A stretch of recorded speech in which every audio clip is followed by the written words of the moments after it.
kalau sudah pulang semuanya akan hilang. Jadi tenang aja teman-teman. Capek cuma sebentar. Ya, capek cuma sebentar. Olah, gak apa-apa. Namanya juga dunia. Dunia itu memang tempat capek. Kalau nggak mau capek, ya pulang. Kata Allah, saya janjikan yang lebih dahsyat. Kamu sabar saat di dunia, karena dunia memang tempatnya capek. Kamu cari bekal aja. Nanti saat pulang ke akhirat, saya berikan yang lebih indah dan nggak akan pernah ada capek lagi. والضحى والليل إذا سجى ما ودعك ربك وما قلى وللآخرة خير لك من الأولى. Allah bersumpah lagi, walal akhiratu khairul laka minal. Ini yang hebat.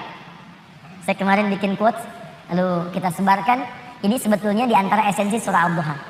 Kata Allah, Muhammad, saya bersumpah kepadamu, yakinkan pada jiwamu, nanti saat kamu ke akhirat, suasananya akan lebih enak dibandingkan dengan sekarang. Akhirat itu lebih baik dari apa yang kamu rasakan sekarang di dunia. Maksudnya begini, kalau kamu sedang capek, kamu sedang ada musibah, kamu sedang lelah, sabar. Nanti kalau sudah pulang, semuanya akan hilang. Memang dunia itu tempat capek. Karena memang tempat beramal. Sholat di dunia, kerja di dunia, puasa di dunia, baca Quran di dunia. Kenapa kita kerjakan? Supaya cari bekal untuk pulang ke akhirat. Nanti kata Allah kalau sudah pulang semuanya akan hilang. Jadi tenang aja teman-teman. Capek cuma sebentar. Ya, capek cuma sebentar. Olah, gak apa-apa. Namanya juga dunia. Dunia itu memang tempat capek. Kalau nggak mau capek, ya pulang. Dunia itu tempat capek.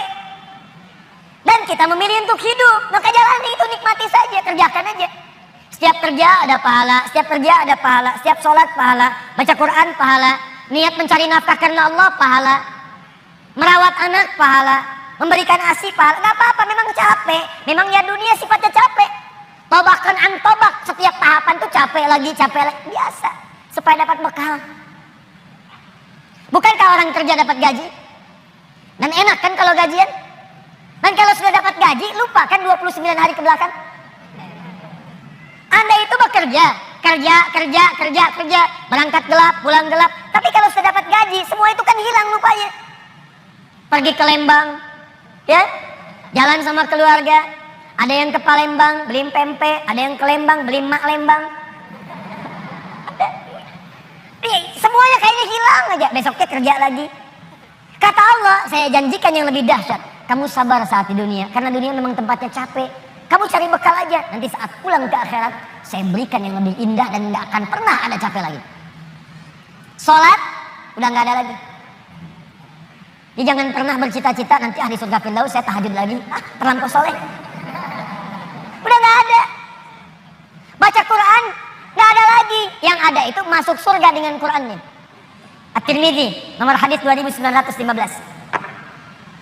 Dipakaikan di atasnya mahkota, dipakaikan di badannya jubah kehormatan, dipakaikan di tangannya gelang-gelang emas, pakaiannya sutra. Quran surah ke-35 ayat ke-33. Jannatu adnin yadkhulunaha yuhallawna fiha min asawir, ya, min dhahabin wa lu'lu'a wa libasuhum fiha harir. Ahli Quran mau masuk ke surga pakai jubah, pakai mahkota, emas, sutra, semua naik. Apa yang terjadi? Dimintakan membaca Quran yang ia biasa bacakan saat di dunia. Jadi setiap dia baca, naik. Iqra wartaqi fa inna akhira qiraatika akhir manzilatika. Baca Quran yang biasa engkau bacakan saat di dunia. Nanti akhir bacaanmu, di situ tempat tinggalmu di surga. Dan berita baiknya, dia bisa menggandeng bapaknya, ibunya, suaminya, istrinya, anak-anak, cucu ikut di belakang semua. Kalau mereka orang yang beriman dan soleh di hadapan Allah Subhanahu wa Ta'ala. Dipimpin oleh ahli Quran, naik ke surga. Dia bacakan sampai minal jinnati wan nas, puncak surga yang paling tinggi. Begitu nyampe di situ, dikunjungi oleh semua malaikat dari 8 pintu surga. Itu ada di Quran surah 13 ayat ke-24. Wal malaikatu yadkhuluna alaihim min kulli bab. Dan malaikat semua mengunjungi dia dari semua pintu, mengucapkan salam. Lihat kalimat pertamanya, salamun alaikum bima sabartum. Selamat ya, saat di dunia kamu sabar cari akal. Sabar capek. Sabar mengeja huruf dari Iqra. Sabar menghafal. Sampai ada yang mencela. Sabar. Orang lain ngejar dunia, Anda ngejar akhirat. Sabar. Orang lain cari ini, luaskan rumah, tambah mobil, tambah kendaraan. Meninggal, gak dibawa. Anda sabar. Masya Allah. Orang akhirat. Saya ngelihat ada ahli Quran tuh. Seringkali saya berhadapan dengan ahli Quran tuh dari daerah-daerah, seringkali menangis. Ada yang datang pengen setoran. Anda bisa kebayang gak suaminya, pekerja mungkin kasar, orang sebutnya kuli. Istrinya ngambilin kayu bakar. Kadang ke sawah. Anaknya bahkan ada yang masih kemudian kecil-kecil. Tapi kalau Anda berkunjung ke rumahnya, semua makanan dihidangkan yang mampu dia suguhkan. Lalu keluar kalimat, alhamdulillah, Abi kalau bekerja dapat uang banyak sekali. 500.000, sebulan 500.000, banyak sekali. Syukur. Ternyata perempuan itu sudah punya sanad hafalan Quran 7 qiraat. Lelakinya hafal Quran, anaknya hafid semua. Anaknya penghafal Quran semua. Anda ada di mana? Itu perlombaan, sabar, naik sampai ke atas. Jadi kalau sekarang sedang capek, nikmati, sabar. Besok kalau meninggal, gak ada capek lagi. Dan panggilannya sudah tenang kita, karena kerja kita selesai. Mirip begini, ada berita besok gajian tenang kan? Malam tidur enak kan? Orang yang punya bekal itu, dia sabar itu, nanti di akhir sakaratul mautnya, dia tampakkan semua hasil pekerjaannya. Sampai hatinya merasa tenang. Jadi gak terasa, tidur aja. Ya ayat Tuhan nafsul mutmainnah, ditarik, tenang, tidur, selesai. Tinggal dia jumpai Allah di akhirat nanti mendapatkan hasil dari apa yang dia kerjakan. Makanya kata Allah, kalau sedang sholat terasa capek, apa jawabannya? Sabar ya, walal akhiratu khairul laka minal ula. Nanti di akhirat gak ada tahajud lagi. Kalau sedang menghafal Quran capek, sabar ya, nanti di akhirat gak ada menghafal lagi. Abadi sifatnya, wafat selesai hafalan itu. Kalau sedang kena musibah, sabar ya, sabar. Jalani dulu, zikir kepada Allah supaya dapat pahala. Nanti setelah meninggal, gak ada masalah lagi, tenang. Nanti pulang, selesai semua. Jadi kalau ini kita tanamkan dalam jiwa kita, setiap punya masalah, nanti beres kok insya Allah. Selesai kok.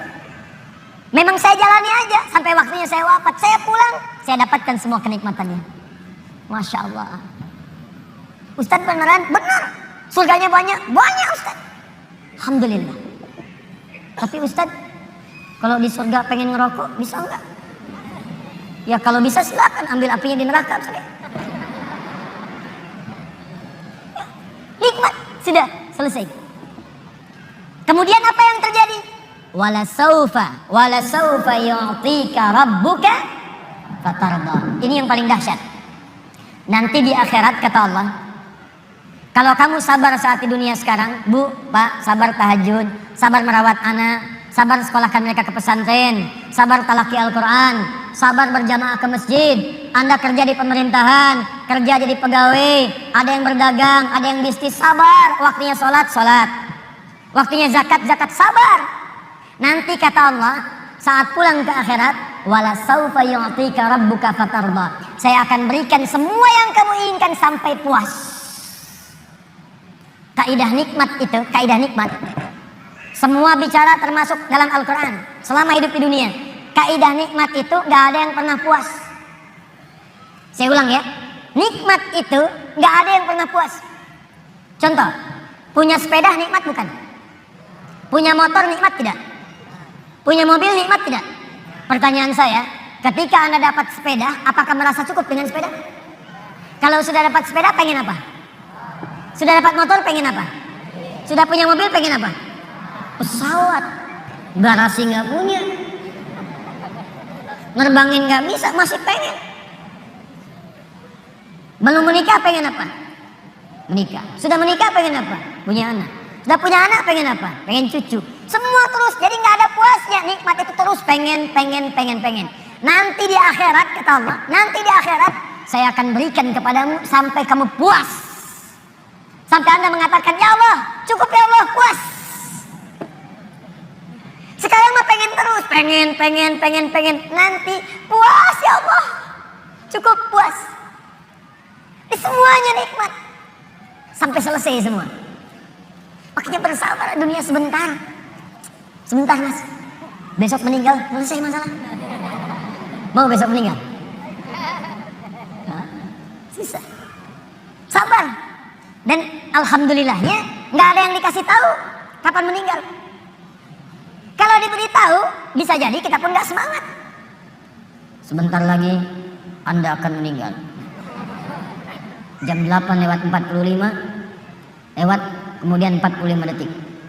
Waduh, kajian udah bubar nggak pulang di masjid aja. Astagfirullah. Kenapa Pak? 2 menit lagi.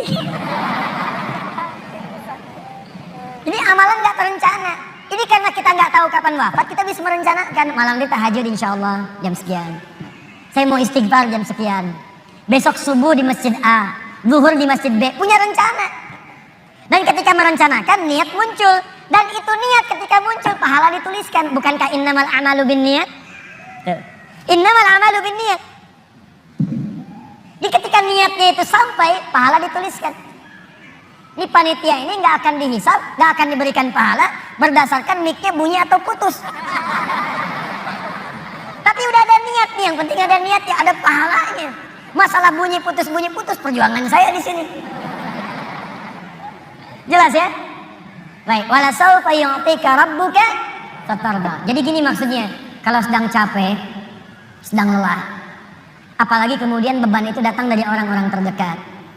Teman sekantor tiba-tiba misalnya nampak mengkhianati, ada mencela, ada macam-macam. Ingat Allah, maka Anda akan lapang. Ingat Allah, maka tidak akan ada beban. Dan ingat semua itu akan berakhir ketika kita wafat. Kalau itu ada dalam diri kita, maka demi Allah saya katakan, beban itu seberat apapun akan ringan. Ingat itu baik-baik. Wala saufa yu'tika rabbuka fatarda. Alam yajidka yatiman fa'awa. Muhammad, coba ingat-ingat. Kamu sekarang gak usah merasakan beban berat. Bukankah dulu pun aku buktikan kepadamu, saat engkau yatim, aku kirimkan orang-orang sekitaran untuk bisa memberikan perlindungan kepadamu. Lahir bapak tidak ada ibu. Ibu wafat usia 6 tahun, ada kakek. Kakek wafat usia kemudian Nabi Muhammad 8 tahun, ada paman. Ada semua. Ingat Muhammad SAW. Kalau sedang kamu merasakan beban, ingat senang yang dulu saya berikan. Manhaj yang ketiga. Kalau sedang merasakan kesulitan dalam masalah, kalau masalah ingin cepat diringankan oleh Allah, maka bandingkan masalah itu dengan solusi yang pernah dirasakan sebelumnya. Bandingkan persoalan yang sulit itu dengan kesenangan yang sudah dirasakan sebelumnya. Suami istri sedang punya masalah, malam ini punya persoalan, sampai nggak bicara. Coba duduk dulu baik-baik. Ingat masa-masa senang ke belakang. 15 tahun berumah tangga, masa mau dikalahkan dengan masalah di satu malam? Ingat banyak senangnya atau banyak dukanya, banyak sukanya, banyak dukanya, banyak nyamannya, banyak masalahnya. Coba timbang-timbang lagi. Mungkin dengan menghadirkan nostalgia kesenangan itu, yang ini akan terasa ringan. Ma, kenapa malam ini kita mesti cemberut ya? Bukankah kemarin-kemarin kita tertawa? Gara-gara bapak semuanya. Gak apa-apa mah, memang gara-gara papa terima. Tapi mungkin Allah titipkan keburukan di papa itu karena mama bisa menyempurnakan. Mungkin Allah pilih mama itu adalah mama yang bisa membimbing papa lebih baik. Masya Allah. Oh gitu ya Pak ya, mama bikin status dulu ya. Jadi kalau semuanya begitu enak rasanya. Tapi memang diucapkan mudah, menjalaninya belum tentu mudah. Ustadz juga begitu ya, makanya jarang sekali ada ustadz ceramah bawa istrinya. Nah, jadi kalau kita punya persoalan yang kecil-kecil sekarang, ingat masa lalu. Bu, Pak, ya maaf di kantor ada masalah. Masalahnya hari itu, jangan langsung merasa berat. Ada proyek gak selesai dimarahin sama bos. Anda kerja sudah 10 tahun, dimarahin baru hari itu. Senangnya kan banyak, udah 9 tahun. Masa persoalan sehari mengalahkan persoalan 9 tahun yang senang ke belakang? Kan tidak lucu. Anda gagal satu ujian, 9 mata kuliah lulus semua. Masa harus meratapi diri pada yang satu itu? Selesaikan. Mungkin di situ Allah ingin berikan anugerah supaya Anda paham lebih dalam. Mungkin disitulah kepakaran Anda supaya belajar lebih dalam lagi. Diangkat kemudian karena pakar itu di masalah itu. Saya dulu itu setiap menghadapi pelajaran-pelajaran bahasa, apalagi balaghah macam-macam dan sebagainya itu Di situ perasaan awal pertama sulit saya hadapi. Begitu dihadapi rupanya Allah menginginkan kita lebih fokus pada masalah itu. Seakan awalnya susah, ternyata ada nikmat di balik itu. Itulah poinnya teman-teman sekalian. Jika Anda sedang merasakan kesulitan, ingat masa-masa lalu saat Allah memberikan banyak nikmat dalam kehidupan kita. Jelas sampai di sini? Baik. Rabbin fa'na bima 'allamtana, Rabbi 'allimna alladzi yanfa'una. Nabi ta'allumi wa tawassalna